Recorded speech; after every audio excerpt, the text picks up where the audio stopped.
dan orang sering bingung sebenarnya pamor ini yang asli itu yang mana sih gitu loh.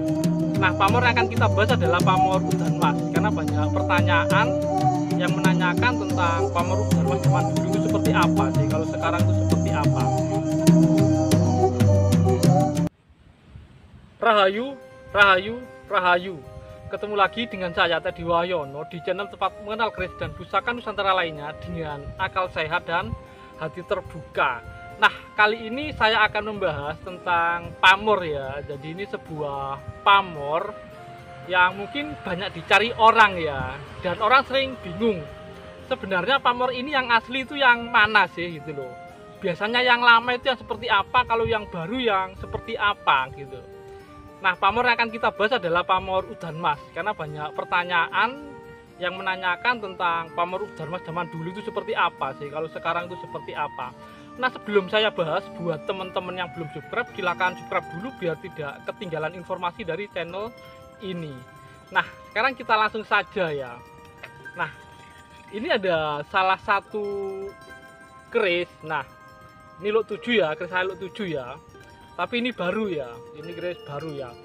Tapi di sini kalau teman-teman lihat pamornya, kita bahas pamornya ya. Nah, itu ada bulatan-bulatan kecil ya. Sebenarnya kalau dilihat dari dekat ya berlapis juga gitu loh. Cuman ukurannya kecil gitu loh. Nah, kira-kira apakah ini masuk udan mas atau pamor yang lain kayak gitu ya.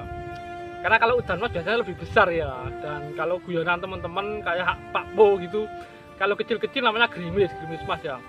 Enggak, tapi nanti kita akan bahas ya. Sebenarnya kalau di zaman dulu itu udan mas itu seperti apa sih pamornya gitu. Karena kalau di zaman sekarang kita mengenal banyak pamor yang sering mirip dan orang-orang kadang bingung ya. Kayak tetes hing ware gitu ya, atau ada bilang tirto tumetes ya. Ware itu air ya, tirto itu juga air. Terus ada yang sisik sewu ya, sisik sewu itu juga mirip, sebagian besar orang punya udan mas. Lalu ada juga yang kayak merutu sewu ya, itu malah lebih lembut lagi ya, itu kayak udan mas ya. Bahkan udan mas ada yang agak peraturan, yang tiban itu, bahkan ada yang cukup bagus penataannya, kayak di domino itu ya, 2, 1, 2, jadi bendol 2, 1, 2, 1, 2, 1 kayak gitu ya. Nah, kira-kira kalau yang seperti ini kira-kira masuk apa? Nah, ini masuk udan mas juga ya, walaupun kecil ya, kayak gitu ya. Cuman beberapa orang membedakan ya, jadi kalau kecil maksudnya kayak sisik sewu gitu. Kadang-kadang ada yang bilang kayak merutu sewu, kalau nggak beraturan agak besar, kecil, sangkop kecil banget. Ada yang bilang kayak tetesan air ya, disebut tetes hing ware atau tirto tumetes, walaupun itu ada bulatan-bulatan berlapisnya kayak udan mas ya.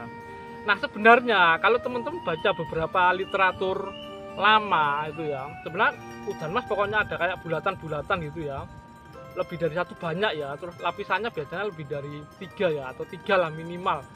Itu masuknya udan mas ya, masuknya udan mas.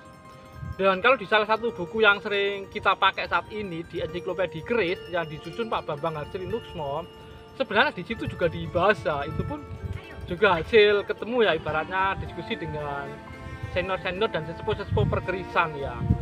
Nah, ini yang teman-teman harus perhatikan ya, sebenarnya sebelum tahun 1930, jadi pamor yang saat ini kita sebut sebagai tetes hing ware, kayak gambar yang di samping itu, ataupun yang merutu sewu, gambar di samping itu, jadi sebelum 1930 itu masuk udan mas, tetap disebut udan mas. Jadi bulatan-bulatan kayak gini kalau zaman dulu tetap disebut udan mas kayak gitu ya. Tapi nggak tahu setelah 1930 itu kayak ada pembagian ya, kalau yang kecil-kecil gitu gak beraturan, dipisah-pisahkan gitu ya. Jadi kayak itu disebut tetes hing ware, terus yang sebelahnya itu disebut sisik sewu, jadi seperti itu ya. Dan udan mas sendiri biasanya kalau sekarang yang jelas kayak yang apa jenisnya domino itu ya, 2, 1, 2, 1, 2, walaupun ada yang nggak ditata seperti itu, tapi tetap bulatannya itu jelas ya, terlihat bulat-bulat utuh gitu ya, dan berlapis, bulatannya kayak utuh gitu ya, dan cukup terlihat beraturan kayak gitu ya. Nah, itu yang disebut udan mas kalau saat ini. Nah, kalau teman-teman sendiri sebenarnya bebas mau pakai yang zaman dulu, pakai yang sekarang pun bebas ya. Cuman memang kalau yang zaman dulu memang hampir kayak ada bulat-bulatannya, itu memang disebut sebagai udan mas sebelum 1930-an itu ya. Dan konon memang semuanya itu sebenarnya pamornya juga, kalau ibaratnya filosofinya atau doa harapannya, kalau teman-teman tanya ke pembuat-pembuat keris itu tetap ke kerejekian. Cuman mungkin karena orang-orang butuh verifikasi biasanya, Mas ini masuk udan mas apa bukan gitu.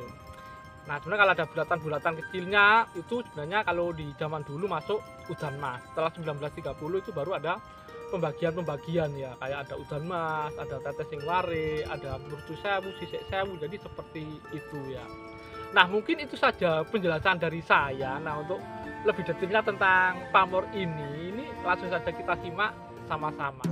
Dari buku Ensiklopedia Keris, udan mas ini adalah salah satu motif pamor yang amat terkenal dalam dunia perkerisan, terutama di Jawa ya. Pamor ini oleh sebagian pemiliknya dianggap sebagai pamor yang tuanya dapat membuat pemiliknya didekati rezeki. Sebagian lagi beranggapan bahwa pamor ini dapat membuat pemiliknya jadi bakat kaya ya, atau disebut kawat kebandan. Anggapan ini tidak hanya di Jawa tapi juga di daerah lain ya, termasuk Malaysia dan Brunei Darussalam. Karena beranggapan semacam itu ya, banyak pedagang dan pengusaha ingin memiliki keris, tombak atau pedang dengan pamor udan mas, sehingga nilai mas kawin udan mas menjadi tinggi dan banyak muncul udan mas palsu. Pamor udan mas yang tidak asli dibuat dengan cara sebagai berikut. Pada mulanya dicari keris atau tombak yang berpamor pos putah, pedaringan kebak, pulau tirto, atau pamor lain yang serupa dengan itu.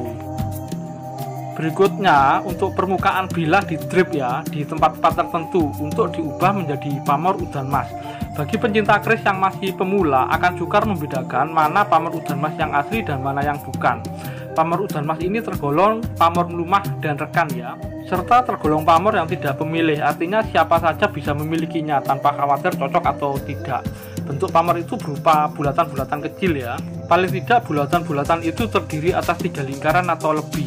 Pamor udan mas sepintas lalu agak serupa bentuknya dengan mercu sewu atau sisik sewu ya di masa sekarang ya. Beda utamanya cuma di ukuran, kalau udan mas lebih besar ukuran bulatannya. Nah itu kalau teman-teman perhatikan, nah itu ya ada bulatan-bulatan kecil itu ya, tapi kecil banget ya, jadi tidak sebesar udan mas pada umumnya ya, tapi tetap ini masuknya udan mas ya, karena ini memang saya pesen udan mas, walaupun jadinya ternyata kecil-kecil seperti ini ya, tapi ternyata cukup bagus juga, jadinya malah lebih unik gitu ya, lebih unik. Dan memang untuk udan mas sendiri memang untuk pembuatannya ada yang istilah tiban, maksudnya tanpa drip-dripan, ada yang rekan di drip. Dan mungkin itu saja dulu dari saya, semoga bermanfaat dan jangan lupa untuk like dan subscribe-nya. Tan samar pamoring sukmo sinukmoyo winahyo ing asepi sinimpen telenging kalbu pambukaning warono. Tidak samar bersatunya hamba Tuhan, diresapi dengan rasa yang khusyuk, disimpan di tengah kalbu sebagai pembuka pintu penyekat.